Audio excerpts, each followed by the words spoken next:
हे हमारे प्रेमी प्रभु, आज की इस शांत रात में हम आपके सामने झुकते हैं। दिन भर की भागदौड़, थकान, चिंताएं और शोर अब थम चुका है।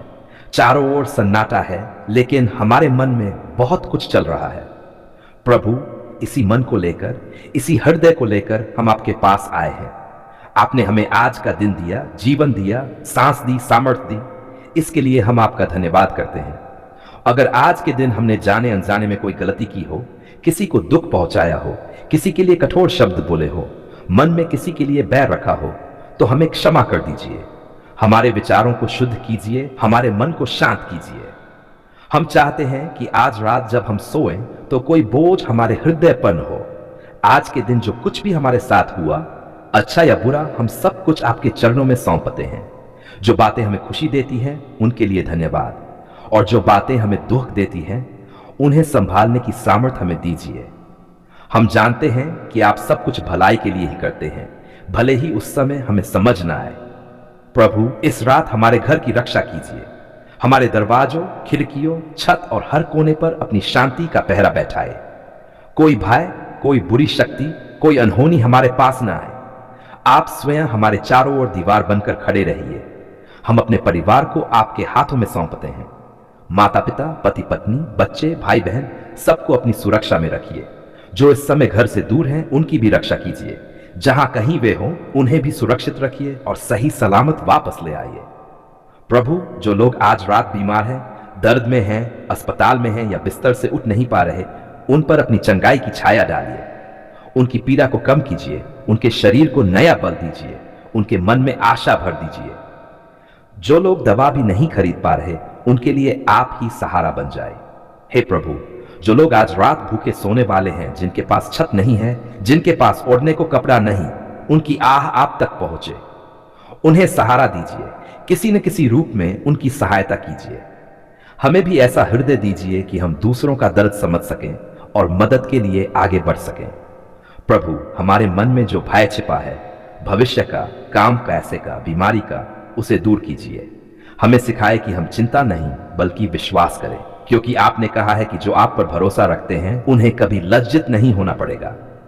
आज की इस रात हमारे विचारों को शांत कीजिए। जो बातें बार बार हमारे मन में घूम रही है उन्हें थमा दीजिए। हमें ऐसी नींद दीजिए जो गहरी हो, सुकून भरी हो और नई सुबह के लिए हमें तरोताजा कर दे।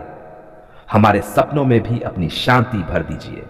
हे प्रभु, जो लोग आज उदास हैं, अकेले हैं, टूटे हुए हैं, उन्हें महसूस कराइए कि वे अकेले नहीं हैं।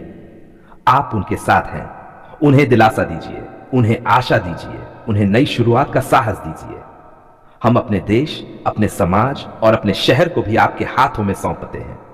जहां हिंसा है वहां शांति लाए, जहां अन्याय है वहां न्याय स्थापित कीजिए, जहां नफरत है वहां प्रेम फैलाए। हमें भी बदल दीजिए। हमारे शब्दों को मधुर बनाए, हमारे कर्मों को सच्चा बनाए, हमारे जीवन को ऐसा बनाए कि लोग हमें देखकर आपकी भलाई को पहचान सकें। इस रात जब हम अपनी आंखें बंद करें तो हमें यह भरोसा हो कि आप जाग रहे हैं, आप पहरा दे रहे हैं, आप हमारा ध्यान रख रहे हैं। हमें किसी बात का डर नहीं, क्योंकि हमारा जीवन आपके हाथों में सुरक्षित है। जब हम जीवन और मृत्यु का पेड़ शब्द सुनते हैं तो यह केवल किसी साधारण पेड़ की बात नहीं होती। यह एक गहरा आत्मिक, नैतिक और प्रतीकात्मक अर्थ रखता है। यह पेड़ मनुष्य के चयन, आज्ञाकारिता, विश्वास और परिणाम की कहानी कहता है। जीवन और मृत्यु का पेड़ हमें यह सिखाता है कि मनुष्य के सामने हमेशा दो मार्ग होते हैं, एक जो जीवन की ओर ले जाता है और दूसरा जो मृत्यु की ओर। बहुत पुराने समय से, विशेषकर पवित्र शास्त्रों में, इस पेड़ का उल्लेख मिलता है। यह कहानी सृष्टि की शुरुआत से जुड़ी है, जब परमेश्वर ने मनुष्य को बनाया और उसे एक सुंदर वाटिका में रखा। उस वाटिका में बहुत से पेड़ थे, मन भावन, फल देने वाले, जीवन से भरपूर। परंतु उन सब के बीच दो विशेष पेड़ थे, एक जीवन का पेड़ और दूसरा भले और बुरे के ज्ञान का पेड़, जिसे आम भाषा में जीवन मृत्यु का पेड़ भी कहा जाता है। जीवन का पेड़ परमेश्वर की उस इच्छा का प्रतीक है जिसमें वह मनुष्य को अनंत जीवन, शांति, आशीष और संगति देना चाहता है। यह पेड़ बताता है कि जब मनुष्य परमेश्वर की आज्ञा में चलता है, उसके वचन पर भरोसा करता है और उसकी राहों में चलता है, तब वह जीवन को प्राप्त करता है, केवल नहीं बल्कि आत्मिक जीवन, शांति का जीवन, उद्देश्य का जीवन। दूसरी ओर भले और बुरे के जान का पेड़ मनुष्य के स्वतंत्र चुनाव का प्रतीक है। यह पेड़ यह दर्शाता है कि मनुष्य को जबरदस्ती अच्छा या बुरा नहीं बनाया गया, उसे सोचने, चुनने और निर्णय लेने की स्वतंत्रता दी गई, परंतु साथ ही यह भी सिखाया गया कि हर चुनाव का एक परिणाम होता है। परमेश्वर ने स्पष्ट कहा कि यदि मनुष्य इस पेड़ का फल खाएगा तो वह मृत्यु को पाएगा। यहां मृत्यु का अर्थ केवल शरीर का मर जाना नहीं है, यह आत्मिक मृत्यु, परमेश्वर से दूरी, शांति का खो जाना, भय, लज्जा और ठूठन का प्रवेश है। जब मनुष्य ने अपने विवेक से परमेश्वर की आज्ञा को तोड़ा, तब पाप संसार में आया और उसके साथ दुख, रोग, संघर्ष और मृत्यु भी आई। इस प्रकार जीवन और मृत्यु का पेड़ हमें यह सिखाता है कि जीवन और मृत्यु हमारे चुनावों से जुड़े हैं। हर दिन, हर पल मनुष्य अपने विचारों, शब्दों और कर्मों से या तो जीवन को चुनता है या मृत्यु को। जब हम प्रेम, क्षमा, सच्चाई और विश्वास का मार्ग चुनते हैं, तब हम जीवन के पेड़ के फल खाते हैं, और जब हम घमंड, बैर, लालच और अवज्ञा का मार्ग चुनते हैं, तब हम मृत्यु के मार्ग पर कदम रखते हैं। यह पेड़ केवल अतीत की कहानी नहीं है, यह आज भी हमारे जीवन में जीवित सच्चाई है। आज भी हमारे सामने दो रास्ते हैं, एक जो परमेश्वर की ओर ले जाता है और दूसरा जो उससे दूर। जीवन का पेड़ आज भी हमें बुलाता है कि आओ, जीवन को चुनो, ताकि तुम और तुम्हारी आने वाली पीढ़ियां जीवित रहें। आत्मिक अर्थ में देखें तो जीवन का पेड़ आशा का प्रतीक है। यह बताता है कि चाहे मनुष्य कितना ही गिर क्यों न जाए, परमेश्वर की दया का द्वार बंद नहीं होता। पश्चाताप, विश्वास और आज्ञाकारिता के द्वारा मनुष्य फिर से जीवन की ओर लौट सकता है। परमेश्वर मृत्यु में आनंद नहीं रखता, बल्कि वह चाहता है कि हर एक मनुष्य जीवन पाए। जीवन और मृत्यु का पेड़ हमें यह भी सिखाता है कि जान अपने आप में बुरा नहीं है, परंतु जब जान अहंकार बन जाए, जब मनुष्य स्वयं को परमेश्वर के समान समझने लगे, तब वही जान विनाश का कारण बन जाता है। सच्चा जान वही है जो हमें विनम्र बनाता है, जो हमें परमेश्वर के और निकट लाता है। आज के समय में यह पेड़ हमारे घरों, समाज और व्यक्तिगत जीवन में दिखाई देता है। जब माता पिता अपने बच्चों को अच्छे संस्कार देते हैं, सत्य और प्रेम सिखाते हैं, तब वे जीवन का पेड़ लगा रहे होते हैं। और जब हिंसा, नफरत और झूठ को बढ़ावा दिया जाता है, तब मृत्यु का बीज बोया जाता है।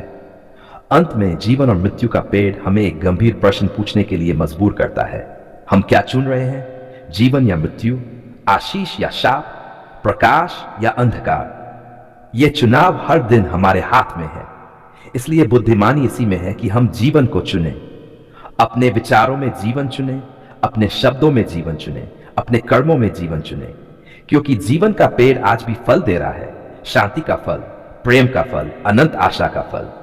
और जो जीवन को चुनता है वह कभी अकेला नहीं होता, उसके साथ स्वयं परमेश्वर चलता है, उसे संभालता है, मार्ग दिखाता है और अंत अनंत जीवन की ओर ले जाता है।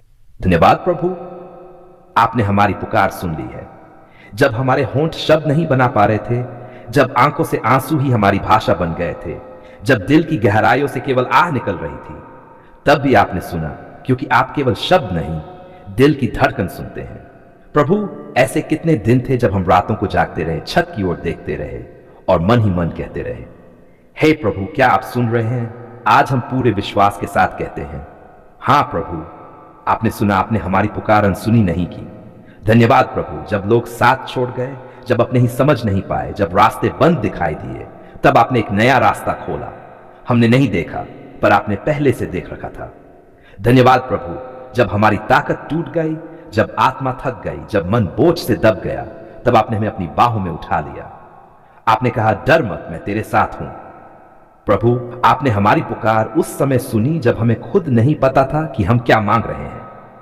हम तो बस रो रहे थे, बस टूटे हुए थे, बस चुपचाप सा रहे थे, पर आपने हमें उस चीज से बचाया जो हमें तो अच्छी लग रही थी, पर हमारे लिए ठीक नहीं थी। धन्यवाद प्रभु, क्योंकि आपने हमेशा हमारी मांग से ज्यादा हमारी जरूरत को पूरा किया।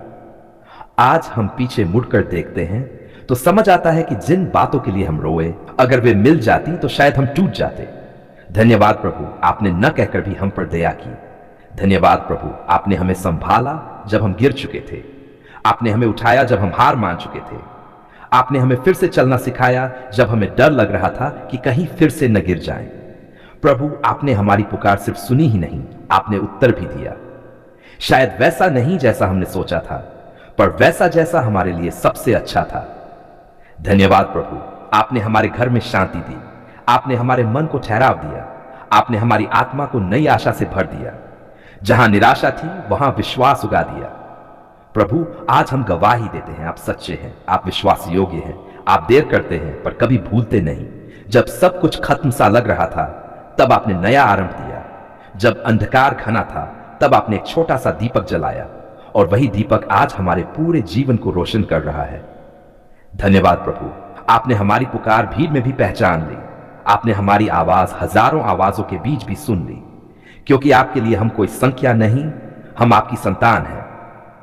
प्रभु, हम मानते हैं कि कई बार हमने धैर्य खोया, कई बार हमने शिकायत की, कई बार हमने पूछा क्यों प्रभु क्यों, फिर भी आपने हमें नहीं छोड़ा। धन्यवाद प्रभु, आपका प्रेम हमारे बदलते मन पर नहीं, आपकी सच्चाई पर आधारित है। आपने हमसे तब भी प्रेम किया जब हम योग्य नहीं थे। आज हम हाथ उठाकर कहते हैं धन्यवाद प्रभु, आपने हमारी पुकार सुन ली है। धन्यवाद इसलिए नहीं कि अब कोई समस्या नहीं, बल्कि इसलिए कि अब हम अकेले नहीं हैं।